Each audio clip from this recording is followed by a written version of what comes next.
Hi there. How's it going? I'm Jacob Johnson, and this is my dear friend of mine, Neal Drennan from Weatherford, Texas. And I'm in his place right now with his adorable little dog, Lily. Neal. So Dog in the world. we're going to ask him a few questions All right. and about your childhood like. My childhood. We grew up way out in the country.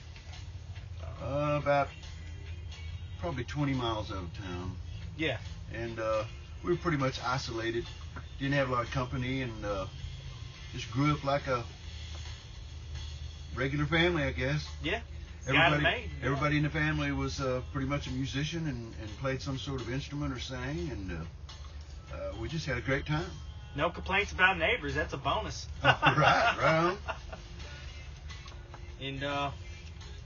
And have you ever rode in a school bus or anything? Oh man, I used to be the first one on the bus and the last one off. That's how far out we lived.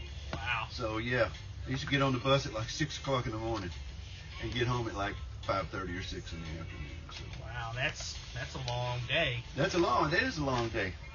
Especially. But that's how far out we were. So. Right. Man. I thought like me living out in the country was that far, but what you were saying too, I guess I could see that. That's a big difference. But I guess another question. Yeah. What did you? Of course, you know, I'm sure you went through like other stuff, but what did you do before, you know, other stuff, and then when you became a full-time musician? Was there a time when you were able that, I guess not able, but you just ran into Rusty Burns? Like, how did you meet him, in other words? Rusty Burns. I was married at the time to a girl named Lisa Matthews that was a singer as well. And Rusty had a band called Bigfoot Johnson that used to host a jam. And her and I would go up there and get in and get up on stage with them and sing and do what we do, you know. I remember the first time that I ever met Rusty, and John O'Daniel, the lead singer for Point Blank, one of Rusty's lead singer, kind of fell out one night with a liver problem. He had and ended up having to get a liver transplant. But my then wife, Lisa, jumped right up on stage and took over for him, and sang with that band for a couple of years probably. Yeah. Wow. And I'm sure, you know, later on, you and him and Rusty Burns, like, somehow, somewhere started a band together, right? Big Wampum? Yeah, Davy Crockett, Big Wampum's drummer, knew Rusty, and I had known Rusty from years back. Yeah. And David played drums for me. Yeah. And he got with Rusty, and he said, Rusty, you got to come up and Prince. But, I guess another question. Yeah. What did you? Of course, you know, I'm sure you went through like other stuff, but what did you do before becoming, you know, a full-time musician? Who you are? Oh man, well, let me see. Taking it back a ways. Joined the Army back in '78. Right. Something like that, and went all over the world, and it was a great time. One of the better times that I've ever had in my life. Right. I don't regret it at all being in the military. But and after the military, I moved to Chicago to play a little music up there. So I got a full-time job and then played music part-time, but was up there for a few years. Yeah. Right. Wow. And by the way, thank you for your service. Oh, and no problem, man. My pleasure. My pleasure. And and of course you did, you know, other stuff, and then when you became a full-time musician, was there a time when you were able that, I guess not able, but you just ran into Rusty Burns? Like, how did you meet him? Rusty Burns. I was married at the time and sang with that band for a couple of years, probably. Yeah. Wow. And I'm sure, later on, you and him and Rusty Burns, somehow, somewhere started a band together, right? Right, Big yeah. Wampum? Yeah, Davy Crockett, Big Wampum's drummer, knew Rusty, and I had known Rusty from years back.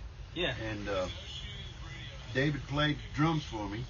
Yeah. And he got with Rusty, and he said, Rusty, you got to come up and listen to this band and maybe sit in with us.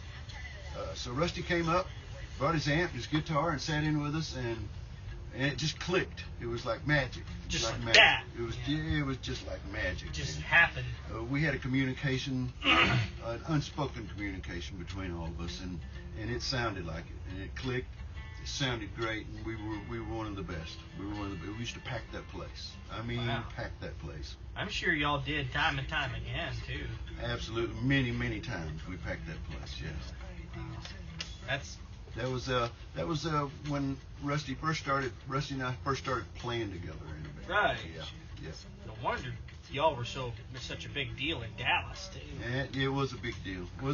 We sounded really good. Yeah. If I say so myself. Yeah. Even when I saw YouTube videos, a lot of YouTube videos of you and Rusty playing, it's just mind blowing. Oh yeah, man. It was mind blowing for me. Yeah. Yeah, I'm sure, man. Yeah. Gosh. And I guess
woohoo!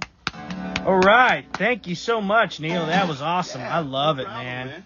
Even on just straight up blues on acoustic, man. You can't get any more simpler than that. Right on. That style kind of represents what I first went with and what's been the most natural to me. And that kind of progression and that kind of style. It's the way my dad played too. I'm sure. All up from him, I'm sure. Even from other musicians that gathered around at your house too, right? Right, yeah. That's why the Stevie Ray Vaughan stuff sounded so much like what my dad played and what I was capable of doing, and it was kind of my style too, you know. So right. That's why he was such a big influence, yes. Right. Well, Neal, thank you so much for this interview, and you sound great. Well, thank you, brother. And man, hopefully I'll see you around. Yeah, man. In a couple of gigs and things like that. Absolutely. We'll get together and do what we do. Oh yeah. Right on. Okay, I appreciate it. Anytime. I had fun. Oh, yeah. All right.